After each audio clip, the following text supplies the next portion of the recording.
हरे कृष्ण भक्तजनों, आज आपके अपने चैनल कथापुंज की एकादशी व्रत कथा श्रृंखला में आषाढ़ माह के शुक्ल पक्ष की एकादशी, जिसका पावन नाम देवशयनी एकादशी है, का मुहूर्त, नियम और कथा का वर्णन करने का प्रयास करते हैं।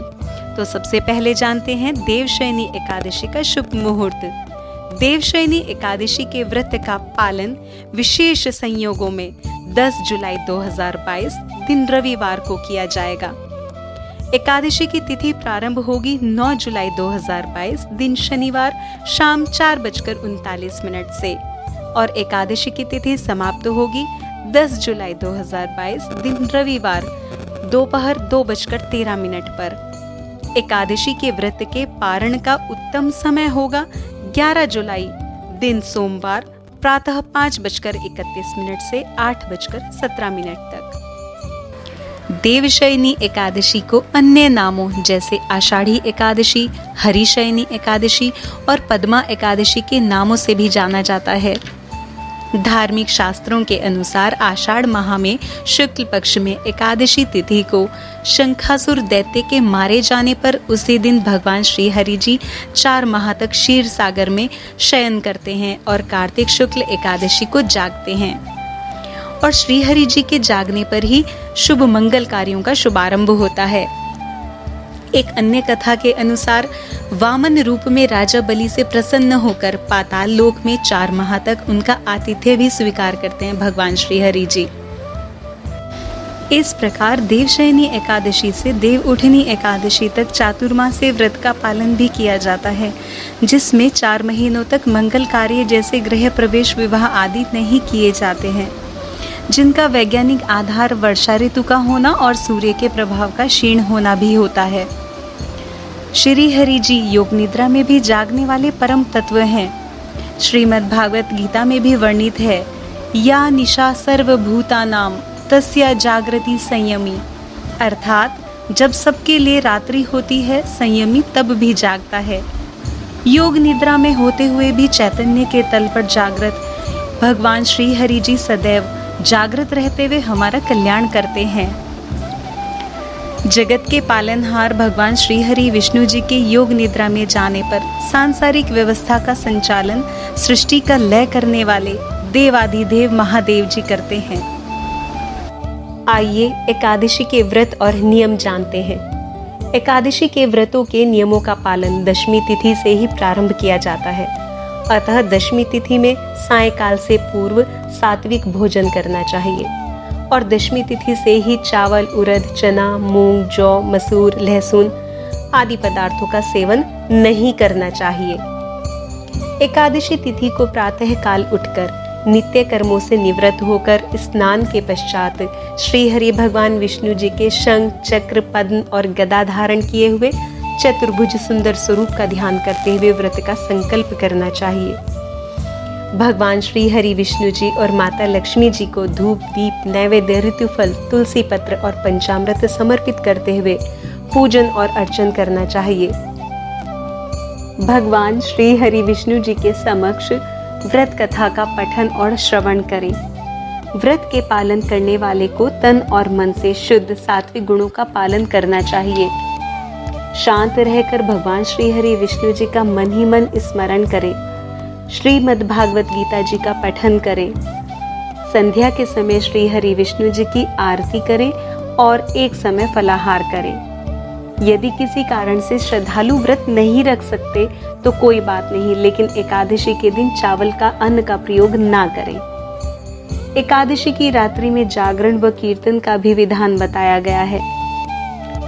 व्रत से अगले दिन पारण नियत समय पर करें और पारण करने से पहले किसी ब्राह्मण को सामर्थ्य अनुसार दान और दक्षिणा अवश्य दें। आइए अपने आध्यात्मिक व भौतिक जगत में उत्थान के लिए एकादशी का व्रत करें। यदि हमारे इस प्रेम पूर्वक प्रयास से आप भगवान श्री हरि जी की भक्ति धारा से स्वयं को जोड़ने में सफल होते हैं तो भक्ति रस की इस श्रृंखला को टूटने मत दीजिए और सभी भक्तों को भक्ति रस प्रदान करते हुए इस कथा को शेयर, चैनल को सब्सक्राइब और लाइक कीजिए। आइए देवशयनी एकादशी की व्रत कथा सुनते हैं। एक समय की बात है, धर्मराज युधिष्ठिर जी के आग्रह करने पर भक्त वत्सल भगवान श्री कृष्ण जी देवशयनी एकादशी की व्रत कथा सुनाते हुए कहते हैं कि हे धर्मनंदन, बहुत प्राचीन समय में देवऋषि नारद जी लोकहित की इच्छा से घूमते हुए ब्रह्मलोक में पहुंचे और उन्होंने देवशयनी एकादशी के बारे में पूछा। तब ब्रह्मा जी बोले कि हे नारद, इस एकादशी का नाम पद्मा एकादशी या देवशयनी एकादशी है। इसका व्रत करने से भगवान विष्णु प्रसन्न होते हैं। मैं यहाँ एक पौराणिक कथा कहता हूँ, अब ध्यान पूर्वक सुनो। सूर्यवंशी महाराज मान्यधाता एक राज ऋषि थे। एक समय उनके राज्य में 3 वर्ष तक जल नहीं बरसा, जिससे राज्य में दुर्भिक्ष की स्थिति उत्पन्न हो गई और प्रजा अन्न की कमी के कारण अत्यंत दुखित रहने लगी। एक दिन प्रजा राजा के पास जाकर प्रार्थना करने लगी कि हे राजन, समस्त विश्व की सृष्टि का मुख्य कारण वर्षा है। इसी वर्षा के अभाव में राज्य में अकाल पड़ रहा है और अकाल से प्रजा त्रस्त है। हे राजन, आप कोई ऐसा उपाय बताइए जिससे हम लोगों का दुख दूर हो। इस पर महाराज मान्यधाता बोले कि आप ठीक कह रहे हैं, वर्षा से ही अन्न उत्पन्न होता है और वर्षा के ना होने से आप लोगों को बहुत कष्ट है। राजा के पापों के कारण ही प्रजा को दुख भोगना पड़ता है।